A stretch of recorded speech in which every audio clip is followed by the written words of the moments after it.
Good morning, everyone. This is BremSter, and today I'm coming to you with a puzzle by PDN called Sudoku number 90. I'm not sure why it's called Sudoku number 90. I've looked through PDN's catalogue, and I don't think this is their 90th published puzzle, and none of the other Sudokus they've done have been numbered like this. So maybe it'll come up in the solve. I really don't know why this is called this. But this is a puzzle that I saw on Logic Masters Germany, and it looked really interesting and had quite a few solves with a pretty good rating. I think it was a very good rating, actually, and I was immediately drawn to it. I don't do puzzles without permissions of the setters, so I reached out. I found PDN via the Cracking the Cryptic and the Sudoku Solvers Discord. Actually, it was the Sudoku Solvers Discord, and was able to ask for permission. On that note, the Sudoku Solvers Discord has grown a little. So it was originally set up by Ransk, and then Ransk asked if three other of us Sudoku solvers wanted to join on. That was Zetamath, Scott Strossal, and myself, and we joined in. Recently, two others have joined. The first one was Sven, who creates the Sudoku Pad app, the app that we all use, or most of us use, to solve our puzzles, and also known as the Cracking the Cryptic app, or Sven's Sudoku Pad, has got his own channel there. And The Asylum has recently joined the server, and he's doing a lot of the word games and stuff like that. So yeah, it's a growing community.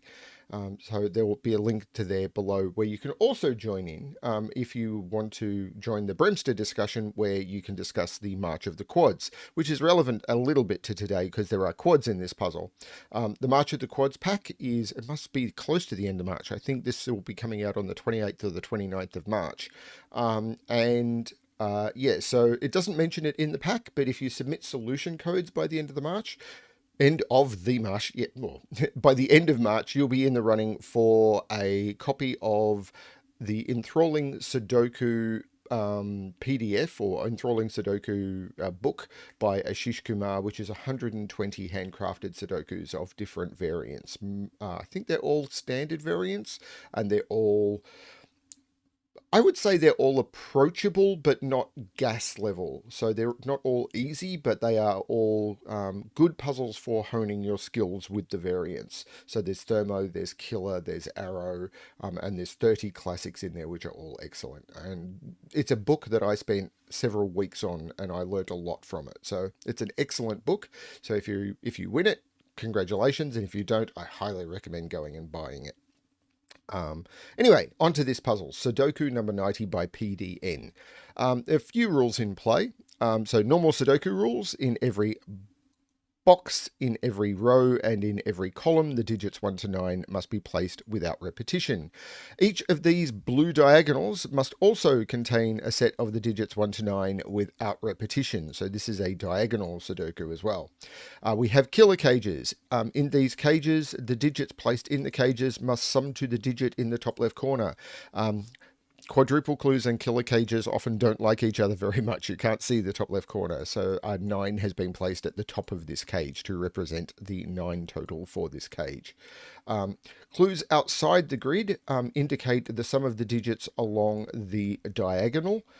So these digits will sum to 24. That's actually an interesting place to start. And there are quadruple circles, which mean that along this 9 means that a 9 must be placed in those four cells. A 1 must be placed in those 4 cells, a 9 here, and a 1 here. And that's what we've got to go on. With that, this is apparently solvable. I haven't done this one yet, so let's give this a shot. So while explaining it, 3 cells in the same box that have to sum to 24, 7, 8, and 9. The maximum I can put in sums to 24. Oh, I can do the same down here. 3 cells that sum to 7, there's only one way to do that, 1, 2, and 4. But I need to put a 1 in those cells, so that 1 has to go into one of those 2 cells. I need to put a 9 in here, 9 has to go into one of those 2 cells. Does that impact that 12 cage? Because a 12, I can't use 9, 3. I can't use 8, 4. That has to be 7, 5. Because if I don't use 9, 3, there's 8, 4, there's 7, 5, and then the next option is 6, 6. Because the way I often think of two-cell, I'm not as great at Killer. I do often use a calculator, but when I'm not using a calculator, I'll often just start at one extreme digit. So if it's a high digit, I'll start with a high digit and then work down, just looking at the options and eliminating. So yeah, 9, yeah. I'll do this somewhere else in the puzzle. Oh, here's another one. It's a 6. So 6 in 3 has to be 1, 2, and 3. And then I have to put a 9 in here. But I can't put a 9 in a 9 cage because it would have to be 9 and 0. And I had to put 1 to 9 in this column. So that right there is a 9. And this 9 is forced for the same reason. I can't use 8, 1 because the 1 is over here. I can't use 7, 2. The 7 is over here. I can't use 6, 3. So this is a 4, 5.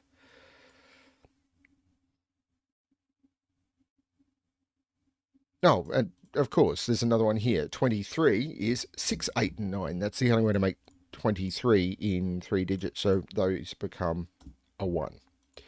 Okay. Oh, now I've immediately got Sudoku. See, people are telling me I need to do Sudoku more often. 5 can't go in those because I've got a pointing set of 5s over here. 5 can't go here because of that, and I've got a pointing set of 5s down here, and that is not a 5. I can place a 5 right there. Okay.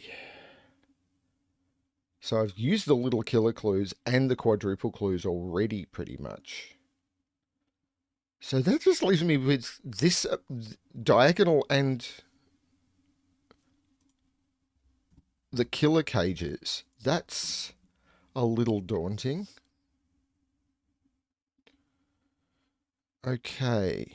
So this is now down to a triple. So I've got 1, 2, 3, 4, 5. So this is 6, 7, and 8.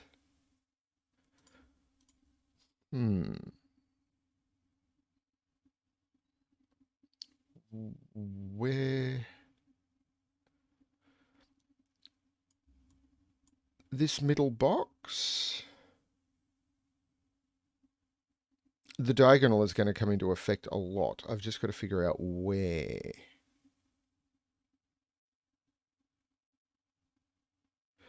Oh, that's cute.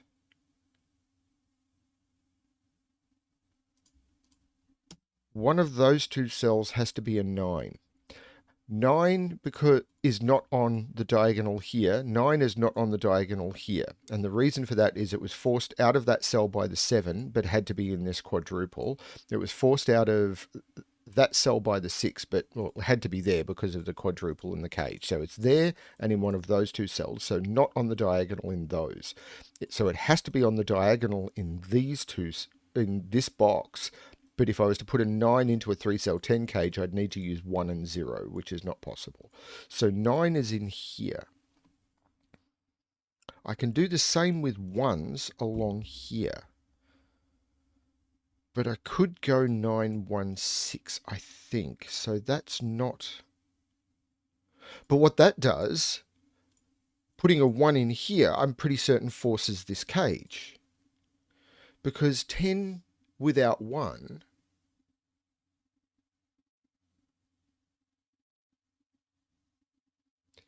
if I don't use a 2, then I've got 3, 4, 5. And this is me trying not to use my calculator. If I use 3, 4, 5, then I've broken 10. So I must use a 2. Now, once I've used a 2, I need 8 in 2 without using a 1 or a 2, which is 3, 5. So this is 2, 3, 5. There's no other way of doing it. But I've got a 5 looking here. So that's not the 5. This is the 5, which puts a 5 up here. This is a 2, 3. Now, that does put a 5 in one of those two cells because I've got 5s lining up here, which means I can't put 5 in any of those. I can't put 5 there. 5 has to be there for the row. Now, 16, or more importantly, I need to put 7 in here without using 2 or 3.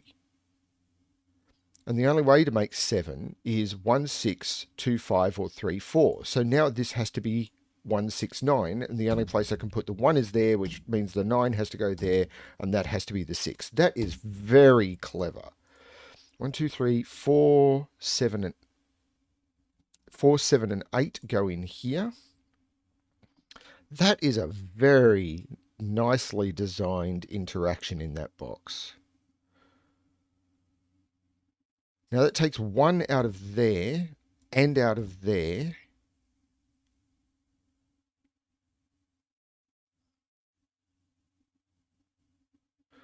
That right there is a 2, 3, 4 triple. No, even better. That's a 2, 3 pair. That's a 4. Those are not 4. That makes that a 5 and that a 4. That 5 makes that the 7 and that the 5.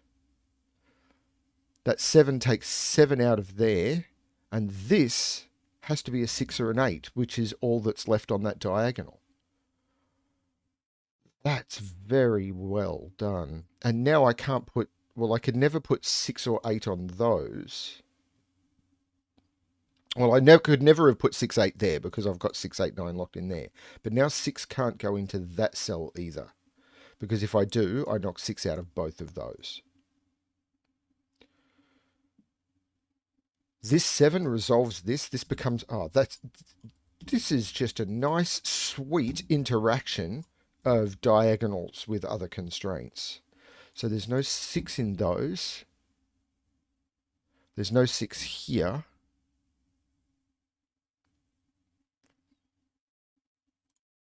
There's no 8 here. Giving us the standard, if I get 1, I get all 3 triple. Lots of people call that a chocolate teapot. I don't drink tea, so if I had a chocolate teapot, I'd eat the chocolate. I don't understand the uselessness concept. It's like, chocolate. I've been trained well by my wife. I get a chocolate teapot, I give her the chocolate. I win. Happy wife? Okay. So, where do I want to look now? Probably somewhere on this grid.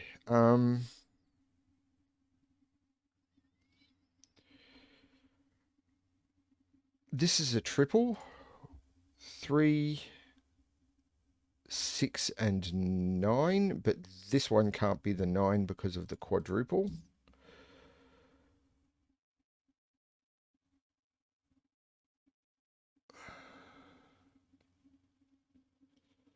Okay, 13.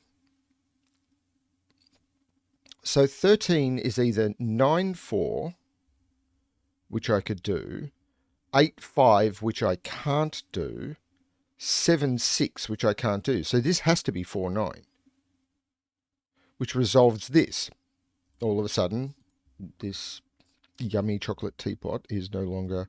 So that's the 8, that's the 6, that's the 9. This is not the 9. This is the 3. This is not the... This is the 9. This is the 6.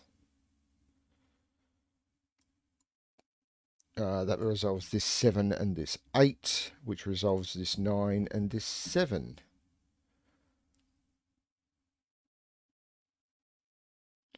So these are 1, 2, and 3. 4, 5, 6, 7, 8, 9. Yeah, these are 1, 2, and 3.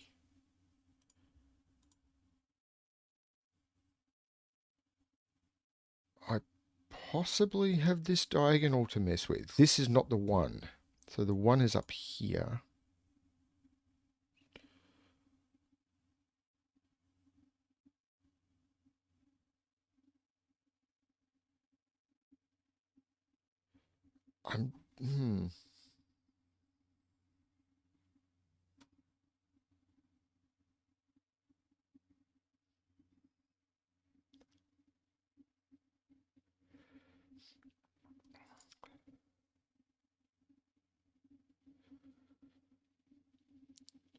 Okay, I've just getting an interruption. I need to pause for a minute and then I will be back. Sorry, everyone.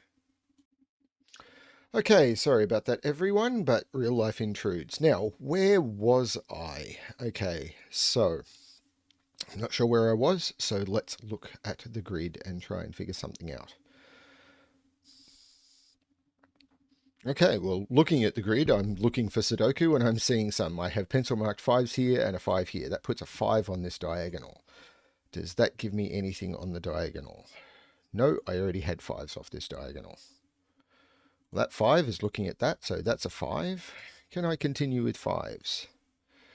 I can put 5s there, and I can put 5s there. Okay.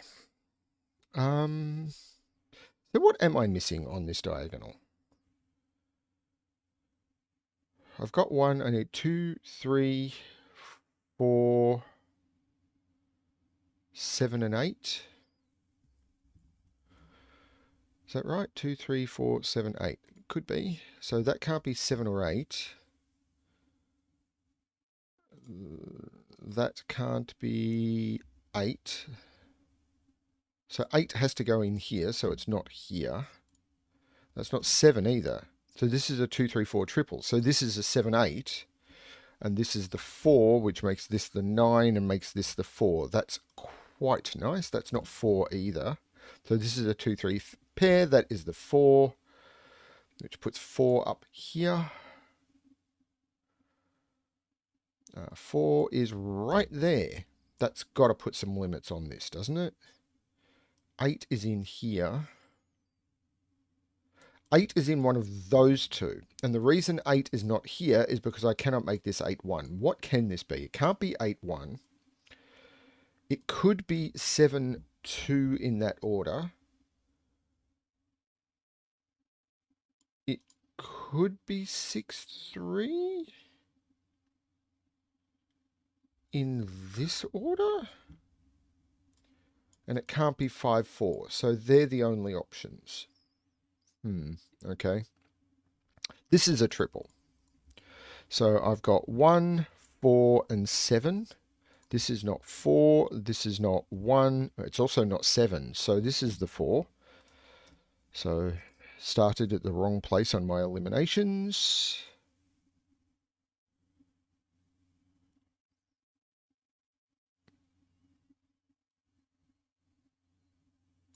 That right there is an 8.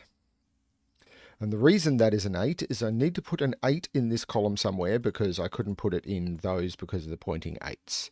However, 8s are in those positions in those boxes, which means that I also need to put an 8 in this row somewhere. So 8 has to go in this row somewhere here. Can't go there because of the 9. Can't go there because there's an 8 looking at it. That had to be an 8.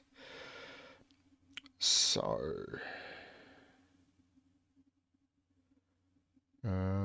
these are 1, 2, 3, and 7. Not seeing a restriction on that yet.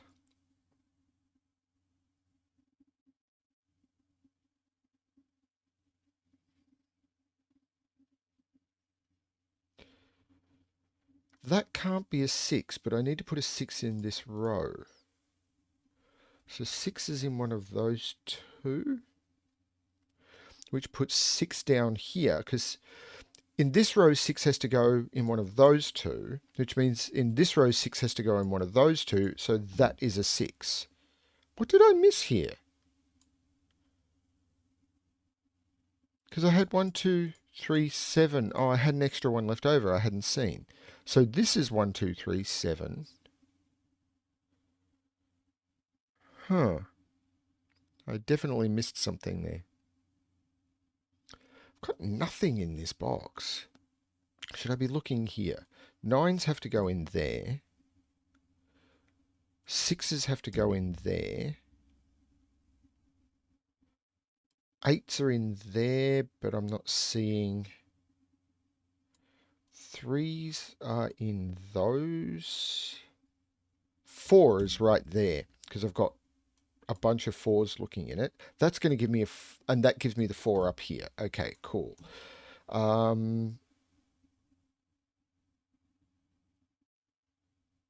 Where does 3 go in this row? Can't put it there because there's a 3 in the box. Can't put it there because there's 3 at the top. Can't put it there because of the 2, 3 pair on the diagonal. This is the 3. This is the 2. There is no 3 here. Okay. So this is 1, 2, 7. Oh, that 2 is now looking over there, making that the 1 and that the 2, which takes 2 out of there. And this is an interesting one, lot of 1 7s. This 2 looks up, making that not the 2. So this is 1 3 7. I'm probably missing a whole bunch of really nice interactions, but I'm having fun doing it. Like that.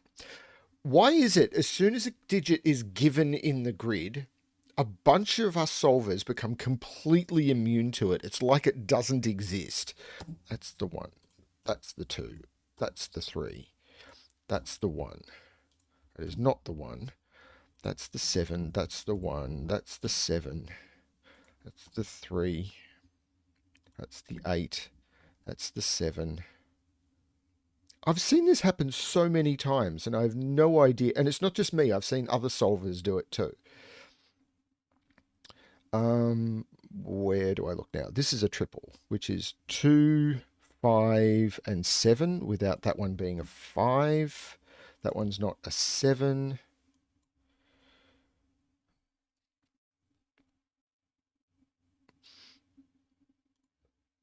This is the 1. So this triple is 2, 3, 6. That's not 3 or 6. That is 2. That is 6. That is 3. Hopefully I'm in the cleaning up stage now. Not that I want the puzzle to be over, but when it's being resolved, 2 plus 7 is 9, which makes this the 3 and this the 2. When it's over, it is over. That is the 5, that is the 2, that is the 7. This should be now just the 6 because I needed to put one in the row. That's the 5. The 8 has been resolved since I got that. Missing 1 digit in here, which seems to be a 9. Missing 1 digit in here, which seems to be a 1. This now needs to be a 3 for the box. 2 digits missing in this row, which are 2, which goes there, and 8. 1 and 6 go into those spots, so that now has to be the 9, which makes that the 9, which makes that the 6, which resolves the 1 and the 6. I'm now down to a single box again, which even BremSter should be able to pull off. 1. I need to put a 2 in here, which should go there. That becomes the 3, and that becomes the 8, and that finishes Sudoku number 90 by PDN. That was a lot of fun. I like the little killer opening. I often struggle with little killers, but these ones were used for very good interaction. Little killer followed by quadruples to just place those opening digits. Again, I keep saying just, but it's a very, very nice way of getting you started with it. And then the killer cages, and particularly in box 5, that was very, very clever. And then it was just very nice diagonal Sudoku at the end. That was a lot of fun. Thank you, PDN. More puzzles like that, please. Check out PDN on Logic Masters Germany. As I said, that's where I found their puzzle. And yeah, hopefully you'll come back to my channel for more puzzles. And yeah, check out some of the other stuff we're doing. Thank you, everyone, and good luck with your solving.